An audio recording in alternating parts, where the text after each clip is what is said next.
जो यूनियन ने family unit के ऊपर बात रखी, अब जब यहाँ पर उन्होंने केंद्रीय कर्मचारी की स्थिति को जाना, काफ़ी हैरान हुए वो और इस पे बात कहा कि बड़ा बदलाव होने वाला है। नमस्कार दोस्तों, कैसे हैं आप? आशा करता हूं कि आप काफ़ी अच्छे होंगे। हमारे इस सरकारी कर्मचारी हब में आपका हार्दिक स्वागत है। जो आप अपनी स्क्रीन पर एक पिक्चर देख पा रहे होंगे, ये पिक्चर बहुत कुछ बयान कर रही है और कल एक बहुत बड़ी चीज़ हुई। आपकी पेंशन, आपकी सैलरी, आपके फिटमेंट फैक्टर और फैमिली यूनिट में एक बड़ा संशोधन होने जा रहा है। 10 मांगों पर स्वीकृति यहाँ पर मिली है राजनाथ सिंह जी की और बहुत बड़ी खबर है ये। पूरी इन्फॉर्मेशन बताऊंगा आपको, कौन सी 10 मांगों के ऊपर सरकार की तरफ से या राजनाथ जी की तरफ से यहाँ पर हामी भरी गई है और लास्ट में जो यूनियन ने फैमिली यूनिट के ऊपर बात रखी, अब जब यहाँ पर उन्होंने केंद्रीय कर्मचारी की स्थिति को जाना, काफ़ी हैरान हुए वो और इस पे बात कहा कि बड़ा बदलाव होने वाला है। सब कुछ बताएंगे आपको। अगर चैनल पे आप नए हैं, चैनल को आप ज़रूर सब्सक्राइब कर लें, साथ में आप घंटी का निशान दबा दें ताकि आने वाले वीडियो की नोटिफिकेशन आपको मिल सके, उसका फ़ायदा सबसे पहले आप ले पाएँ। सारी इन्फॉर्मेशन आपको डिस्क्रिप्शन बॉक्स में मिल जाएगी, वहाँ से आप क्लिक कर सकते हैं और डाउनलोड कर सकते हैं। ठीक है, तो चलिए इस वीडियो को हम स्टार्ट करते हैं। वीडियो को लास्ट में जो उन्होंने अपडेट दी है बहुत इंपॉर्टेंट है। तो अपनी स्क्रीन पर जो पिक्चर देख पा रहे होंगे, कल की पिक्चर है। कल शाम को जो है मीटिंग हुई थी यहाँ पर 8वें वेतन आयोग में 10 बदलाव होने जा रहे हैं। सैलरी, पेंशन, प्रमोशन में बड़ा सुधार संभव है। अब यहाँ पर कौन कौन सी बात को सामने रखा गया और लास्ट में यहाँ पर फैमिली यूनिट के बारे में रखा। अपनी स्क्रीन पे आप देख पा रहे होंगे कौन से बड़े बदलाव हैं। फिटमेंट फैक्टर में बढ़ोतरी यहाँ पर मौजूद, उन्होंने कहा है, यूनियन ने साफ कहा, उन्होंने अपना दिया भी कि मौजूदा फिटमेंट फैक्टर जो है 2.57 चल रहा है, बढ़कर 3.68 या उससे ज़्यादा करने को कहा गया है। इससे बेसिक सैलरी में सीधा बड़ा इजाफा होने वाला है। ठीक है, अब यहाँ पर राजनाथ जी ने कहा है कि हाँ बिल्कुल सुधार होगा, इसमें सुधार होगा, इससे बढ़ोतरी होगी। ठीक है, वो कितनी बढ़ोतरी होगी वो अब सरकार पे डिपेंड करता है, उनके राजकोषीय खर्चे पे डिपेंड करता है। ठीक है, दूसरी यहाँ पर रखी गई थी न्यूनतम वेतन में बढ़ोतरी। आप सभी जानते हैं कि आपकी सैलरी अभी जो है 18,000 है। न्यूनतम मतलब मिनिमम जो बेसिक है वो कितनी है, 18,000 है। ठीक है, इसको 26,000 तक किया जाए, यहाँ पर उनको सामने रखा गया। इसको 26,000 से किया जाए, 26,000 से 36,000 तक किया जाए। मतलब एक आम कर्मचारी, अभी के महंगाई का आंकड़ा भी यूनियन ने उनके पास रखा, उन्होंने बताया कि हाँ जरूर बढ़ोतरी यहाँ पर होगी। तीसरा बहुत बड़ा इन्होंने रखा था डीए मर्ज। डीए को बेसिक सैलरी में जोड़ने की मांग की जा रही है, जिससे कुल स्थायी रूप से बढ़ जाए। अब यहाँ पर बहुत बड़ा अपडेट ये है, आप सभी जानते हैं कि 8 CPC का जब यहाँ पर मेमोरेंडम यहाँ पर जो जो हमारा भारतीय राजपत्र जारी हुआ था, उसमें सरकार ने एक टर्म यूज़ की थी जिसमें वेतन आयोग से पहले सरकारी कर्मचारी को एक रिलीफ दिया जाएगा। उस रिलीफ के बारे में यहाँ पर सामने बात रखी गई कि 50% डीए को मर्ज किया जाए।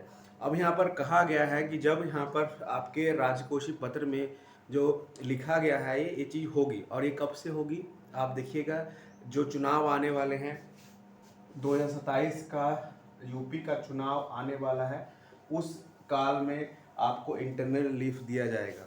यहाँ पर इंडिकेशन यहाँ पर सरकार की तरफ से आए हैं। ठीक है, चौथा यहाँ पर बताया गया एचआरए और अन्य भत्तों में सुधार। यहाँ पर महंगाई के हिसाब से एचआरए, टीए और मेडिकल भत्तों को बढ़ाने की मांग की गई। मतलब अभी का जो महंगाई दर है वहाँ पर एचआरए बढ़ना चाहिए, टीए बढ़ना चाहिए। तो ये भी यहाँ पर सरकार की तरफ से या राजनाथ सिंह की तरफ से हामी भरी गई है कि इसमें भी सुधार यहाँ पर होगा। यहाँ पर पांचवा आप देख पा रहे होंगे स्क्रीन पर, यहाँ पर एक और रखी गई है बात कि प्रमोशन जो सिस्टम है इसमें बदलाव किया जाए, समय पर प्रमोशन और पारदर्शी प्रक्रिया लागू करने की बात की जा रही थी, जिससे कर्मचारियों का करियर ग्रोथ होगा। अब यहाँ पर कर्मचारियों का जो करियर ग्रोथ है वो रुक चुका है। यहाँ पर मिनिमम 3 से 4 प्रमोशन किसी केंद्रीय कर्मचारी को मिलती है, ठीक है, वो भी समय समय पर, ठीक है। इसको बदला जाए, इसको भी हामी भरी है कि इसमें भी सुधार किया जाएगा।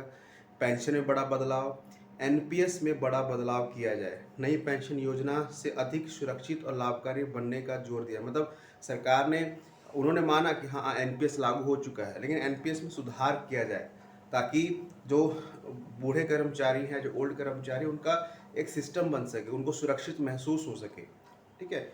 यहाँ पर ग्रेड पे और लेवल सिस्टम में सुधार। आप सभी जानते हैं जब 7 सीपीसी आया था, उसका जो पैटर्न था, उसका जो सैलरी पैटर्न था, काफ़ी कॉम्प्लिकेटेड था।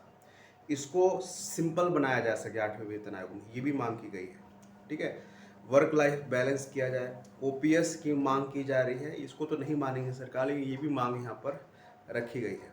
अब उस मुद्दे पे आते हैं, जब आपको एक लेटर याद होगा, ये जो अपनी स्क्रीन पे आप देख पा रहे होंगे, ये राजनाथ जी ने ही जारी किया था। किसके लिए? सैनिक कर्मचारियों के लिए। सैनिक कर्मचारियों के लिए उनको फैमिली यूनिट 3 ही दे रही है सरकार, लेकिन सैनिक कर्मचारियों के लिए उनके माता पिता को ऐड किया गया था उसमें। तो ये बात रखी गई उनके सामने कि आपने सैनिक कर्मचारियों के लिए ये किया है, ठीक है।